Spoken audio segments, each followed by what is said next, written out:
Bonjour, bienvenue dans Incorporer, le podcast qui va t'aider à plus habiter ton corps et à mieux vivre ta vie. Je m'appelle Dr Olivia Chival, je suis psychiatre dans mon quotidien. Je suis certifiée en thérapie sensorimotrice. C'est une thérapie psychocorporelle qui fait le lien entre le corps et l'esprit. Et ici dans le podcast, il ne s'agit pas d'une thérapie, je ne délivre pas de conseils médicaux. En revanche, il s'agit d'un endroit dans lequel j'essaye de partager tout ce que j'ai appris ces derniers 10-20 ans, une dizaine d'années.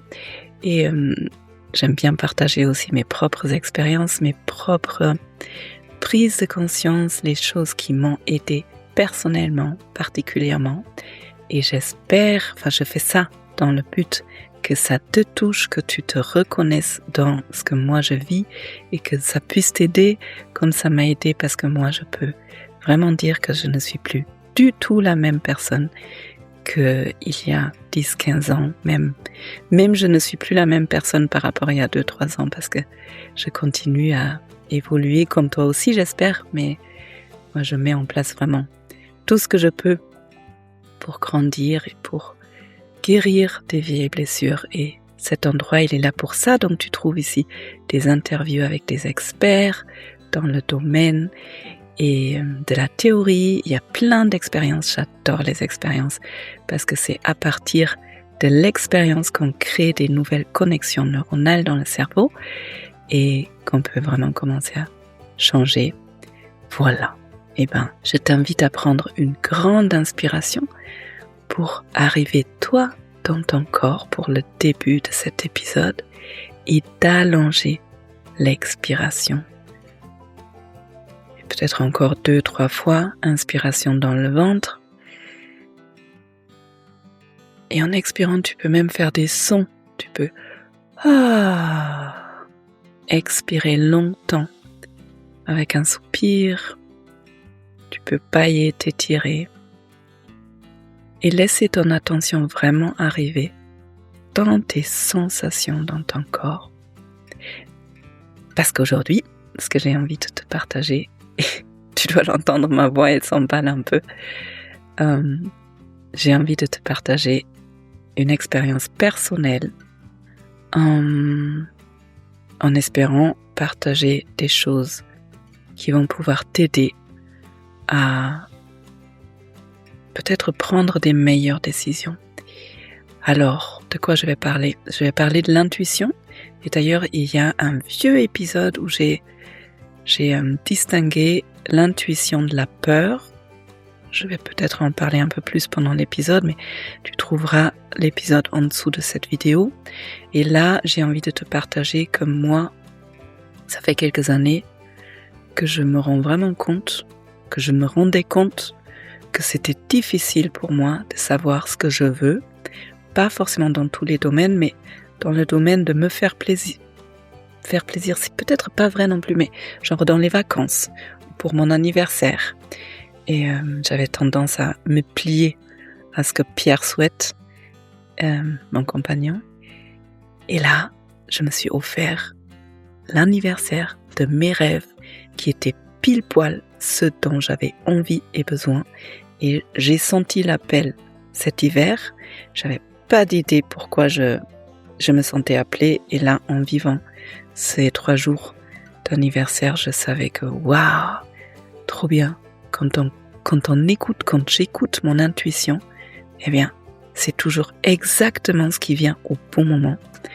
C'est pas décidé par le mental, c'est vraiment, ça vient d'un autre endroit.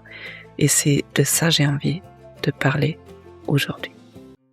Voilà, et avec tout ça dit, eh bien, c'est parti pour l'épisode.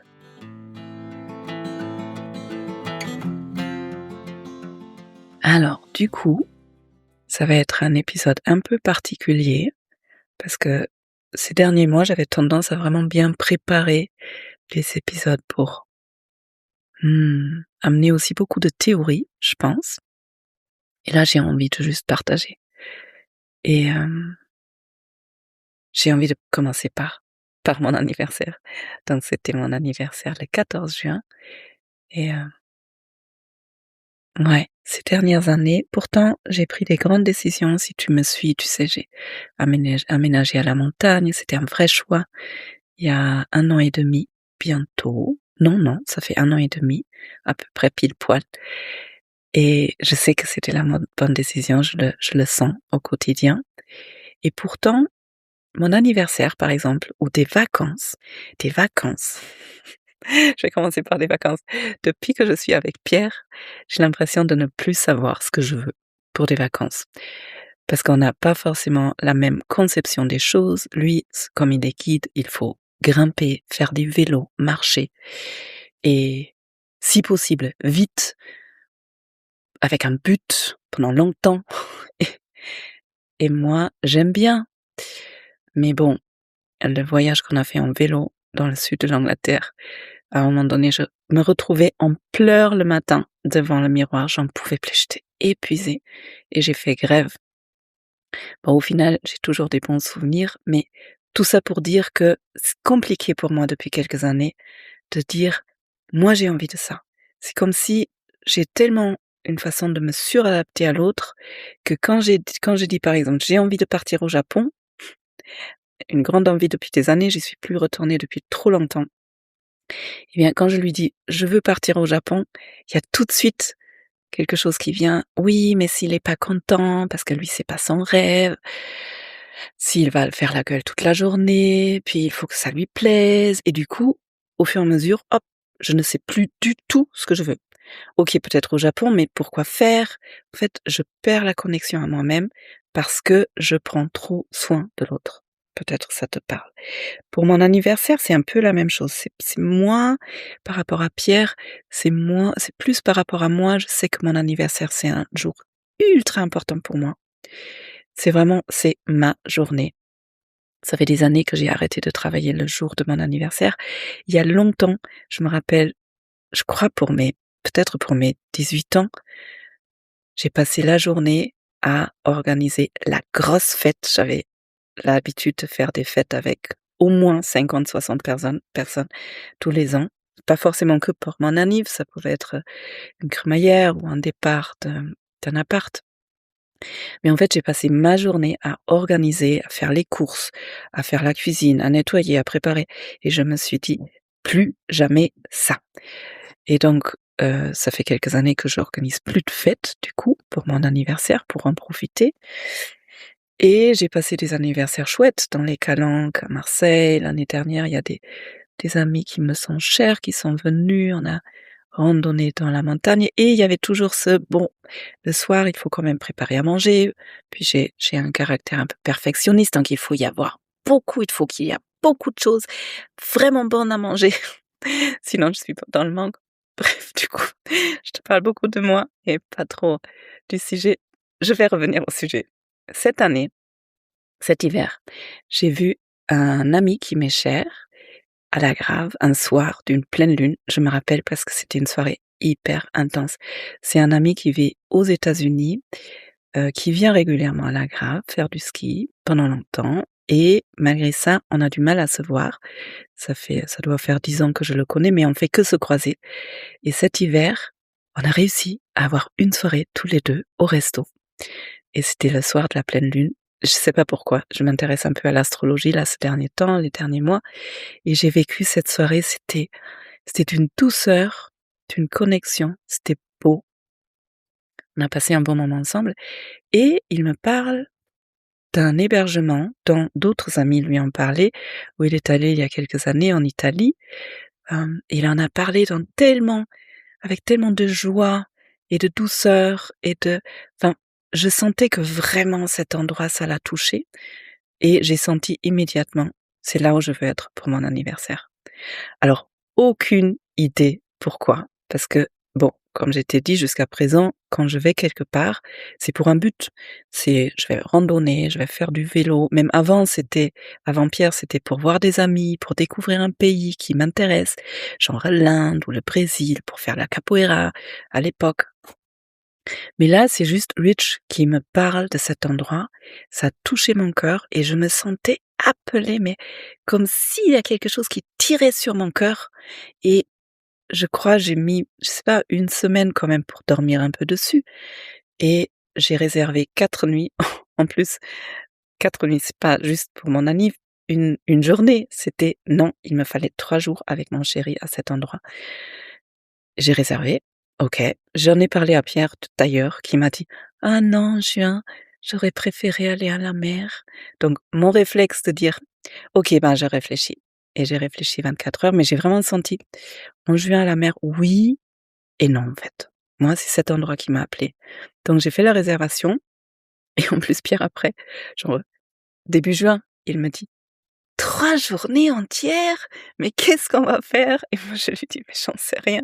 En fait, je sais pas pourquoi j'ai réservé là» et souvent c'est ça, mais je crois que je l'ai déjà dit. Depuis quelques années, je sens des choses m'appeler fort et c'est souvent d'ailleurs des retraites ou des thérapeutes et ça peut être des personnes aussi.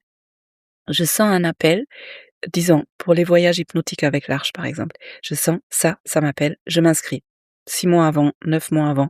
Il y avait même 2 voyages, je connaissais même pas le thème, mais je savais à ce moment-là dans ma vie, je veux être là et nulle part ailleurs avec Kevin et Vincent et les autres.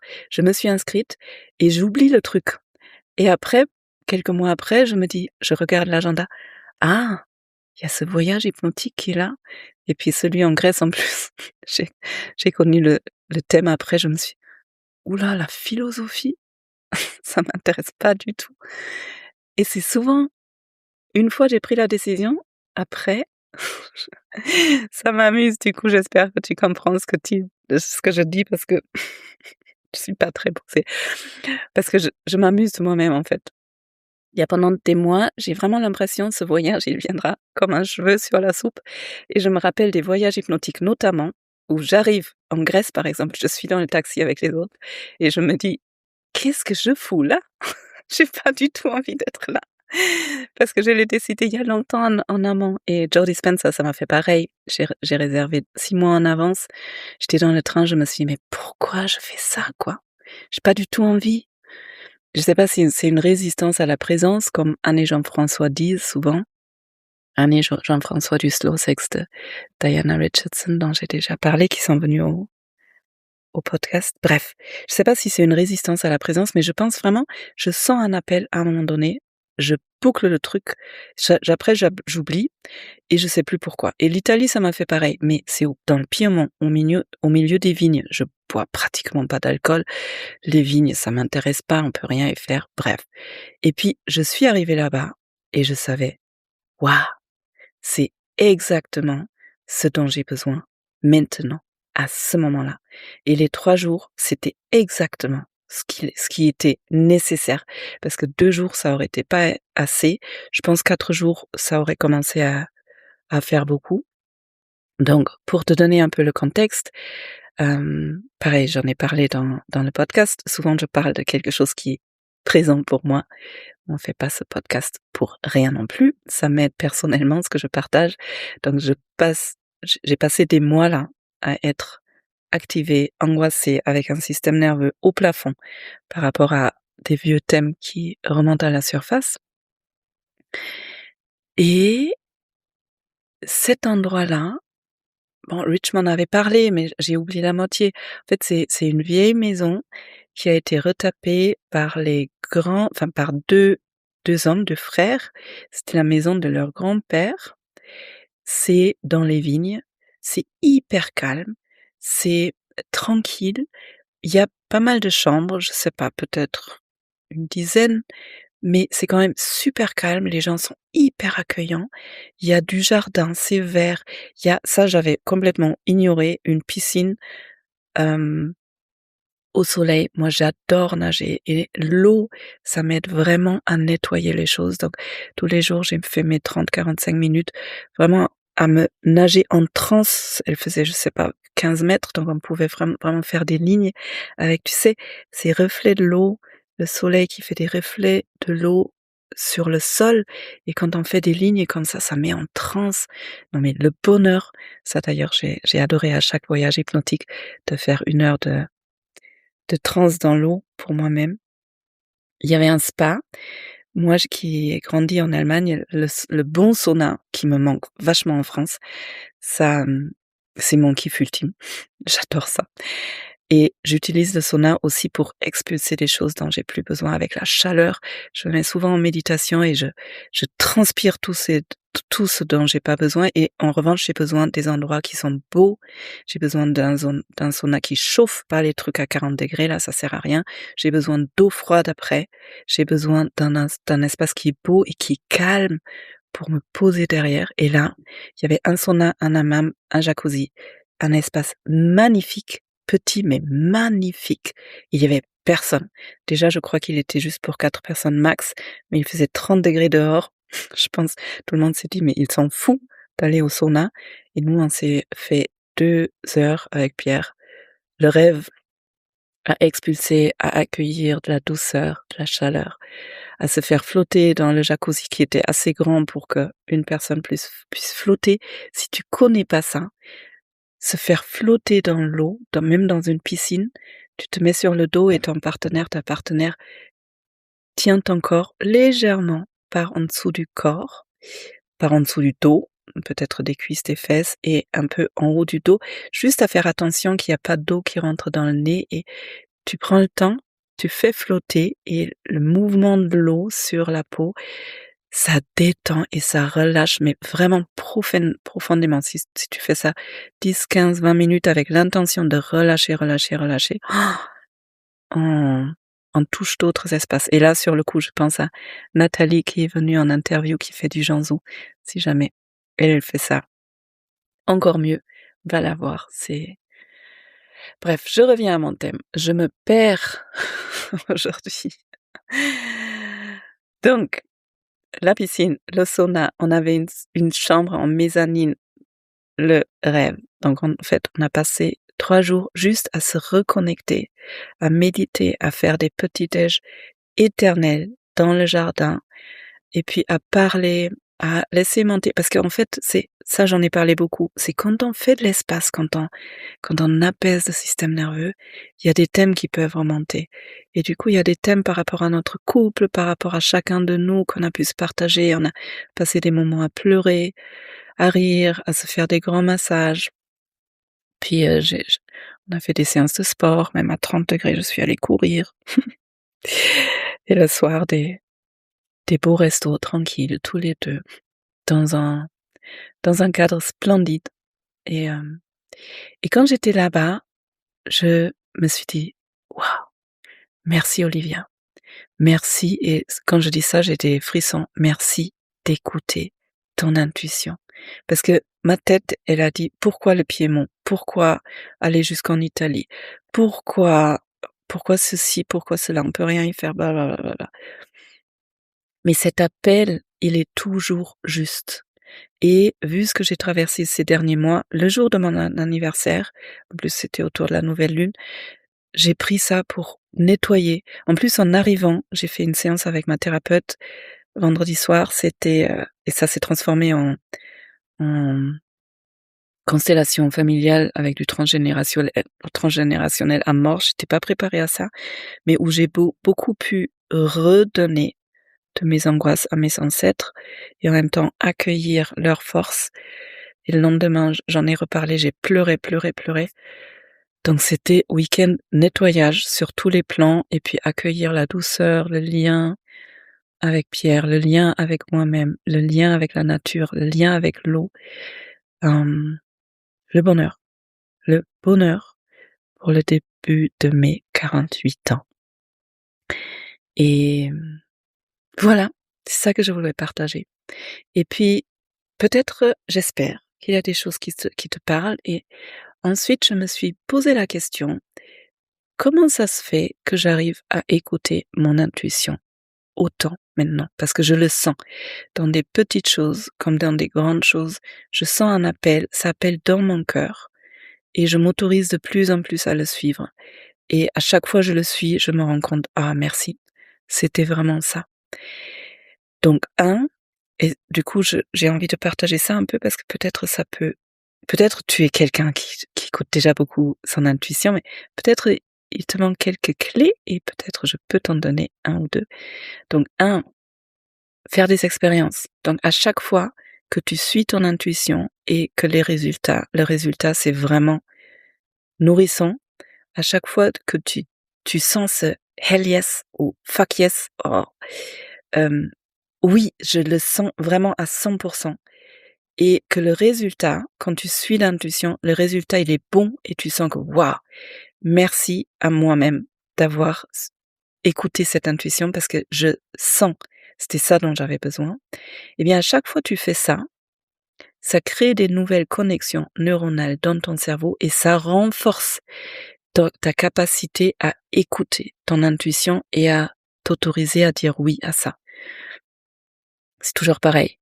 Chaque fois on répète tes comportements, eh bien, ça crée progressivement des chemins, des routes, des nationales et des autoroutes. Et ça devient de plus en plus facile et de plus en plus évident. Et à un moment donné, ça devient naturel. C'est même plus, quand je sens que ça m'appelle, est-ce qu'il faut que je dise oui ou non? C'est, je sens l'appel, je dis oui. Presque sans que ça passe par le mental. Ça, c'est le premier truc. Le deuxième, moi, je suis convaincue que le travail dans le corps, il aide beaucoup. Et avec tout ce que j'ai fait là, ces dernières années, surtout le travail en sensory, mais après, il y a beaucoup de méditation, il y a l'autocompassion, il y a Tara Brach, il y a Kristin Neff, Christopher Germer, tout ce qui est bouddhisme, ça amène dans le corps. Le Hatha Yoga, bien évidemment. Et la lenteur aussi. Donc, au plus on va dans la lenteur, au plus la tension peut se poser dans le corps peut relâcher et là on devient sensible aux sensations fines. Et du coup je pense au travail de Diana Richardson, dont j'ai parlé ici aussi, et le stage femme que j'ai fait l'année dernière. Le plus le corps il est relâché, le plus il se détend, le plus il y a les sensations vraiment fines qui peuvent émerger. Parce qu'en général, on est tous, avec des exceptions bien sûr, mais très contractés dans le corps, très tendus. Et quand le corps il est tendu, il n'y a pas l'espace pour ressentir. Et aussi, pourquoi j'irais ressentir quelque chose dans un corps tendu? Parce que je risque de ressentir des douleurs. Alors que quand le corps il se détend, je peux commencer à sentir des vibrations, des trucs fins, de l'électricité, du mouvement. Et l'intuition, elle est là. Elle n'est pas dans la douleur. Enfin, ça peut l'être aussi quand c'est un non très franc, ça peut être une douleur. Mais le plus tu vas dans le ressenti fin, le plus tu es en contact avec cette voix qui est souvent, qui peut être timide, qui peut être très forte, mais qui peut être très subtile. Parce que le mental, lui, il a une voix qui crie, qui hurle. Et quand le mental, il vient avec toutes ses peurs et toutes ses expériences mauvaises du passé et qui crie stop, ça sent le passé, ça sent le danger, eh ben, va chercher la petite voix en dessous qui est dans les sensations hyper fines qui dit si, si, si, là, ça va être bon. Et du coup, alors le travail dans le corps et du coup aussi la thérapie. Moi, franchement, je suis fan de la thérapie. Je trouve que c'est un luxe pour personne parce qu'on a tous du vécu, on a tous des blessures et au fur et à mesure qu'on regarde nos ombres, nos blessures, qu'on guérit des choses, notre système nerveux peut se détendre et justement, de nouveau, on est moins dans la peur, on est plus dans la confiance, dans l'ouverture et c'est là où on est plus proche de l'intuition. Voilou, je vois que j'avais plein de choses à partager. Il y a peut-être un dernier truc, c'est, bon, mais ça vient avec le reste, dire oui à l'intuition, ça demande aussi dire oui à l'inconnu. Parce que justement, c'est souvent des trucs où le mental commence à dire, comme j'étais partagée là, bon, c'est rien de très grave, mais le mental m'a dit, mais pourquoi le Piémont? Pourquoi les vignes? Pourquoi 3 jours? Pourquoi ci? Pourquoi ça? Et est-ce que ce serait pas mieux ceci ou cela? Ou c'est trop cher? Ou enfin, et donc de pouvoir dire oui malgré tout ça. Et dire oui, je sais pas en fait. Franchement, je sais pas. Et ça me rappelle, parce que les résistances peuvent venir de toi et des autres. Ça me rappelle, je crois, de la première grande décision où j'ai écouté une sorte d'intuition. C'était au départ, quand j'ai commencé à vraiment pratiquer le Hatha Yoga. Je l'ai partagé plein de fois. Quand j'ai fait mon burn-out à l'hôpital, j'avais le super poste de PH. Depuis 10 ans, j'étais à cet hôpital-là, j'avais du réseau, j'avais ma place. Et sauf que je sentais que c'était plus ça. Et donc, c'était très clair en moi, je vais partir. Mais je savais pas où aller. Tous mes collègues, mes amis m'ont dit: «Mais tu es folle Olivia, t'as le super poste», c'était un moment où c'était difficile d'avoir du travail. «Tu as le super poste, le super salaire, tu sais pas où tu veux aller, mais tu vas partir. Mais comment tu vas survivre?» Et moi j'ai senti: «J'en sais rien, je ne sais pas comment je vais survivre, je vais devoir partir». J'ai pris la décision sans savoir dans quelle ville, dans quel appart, comment je vais pouvoir, me nourrir et cetera. Et donc ça me demandait l'image que j'avais et j'ai eu ça plusieurs fois dans ma vie, c'était je saute d'une falaise dans un grand vide et je fais confiance. Et ça me donne des frissons. Et quand on saute, parce qu'on sent que c'est juste et on fait confiance à la vie, ça je l'ai vécu dans un autre saut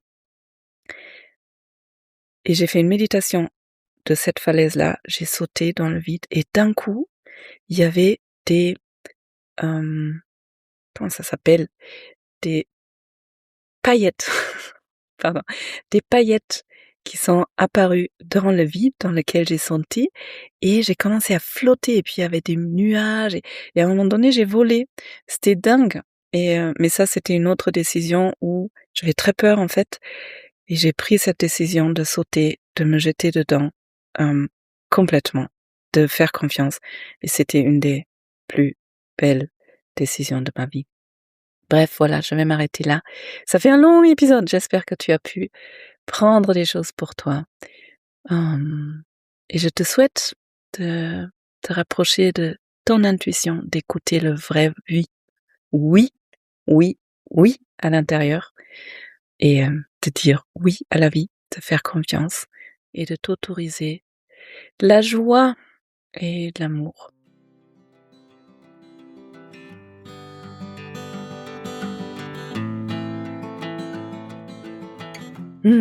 Bienvenue après cet épisode différent, j'avoue. Et en même temps, j'ai envie d'aller vers ça dans ce podcast, donc on va voir. De partager de mon cœur sans trop regarder la théorie derrière. Du coup, ça m'intéresse comment tu l'as vécu cet épisode. Tu peux me faire des commentaires. Est-ce que c'était intéressant pour toi? Est-ce que c'était au contraire pas trop intéressant parce que tu préfères la théorie et les faits? Si ça t'a parlé, si tu connais quelqu'un qui aurait envie, besoin de plus faire confiance à sa propre intuition, tu peux partager cet épisode et merci pour tous les commentaires. Si tu n'as pas encore abonné la chaîne, ça me rendrait heureuse que tu appuies sur abonner. Et puis il y a la lettre d'Olivia à laquelle tu peux t'inscrire où je partage des choses assez personnelles peut-être, où j'essaye de te toucher d'une autre façon. Le lien est en dessous de cette vidéo. Et maintenant, je te souhaite d'aller bien, de trouver les ressources dont tu as besoin. Je t'envoie une vague d'amour et de joie. Un grand hug. Prends bien soin de toi et à bientôt.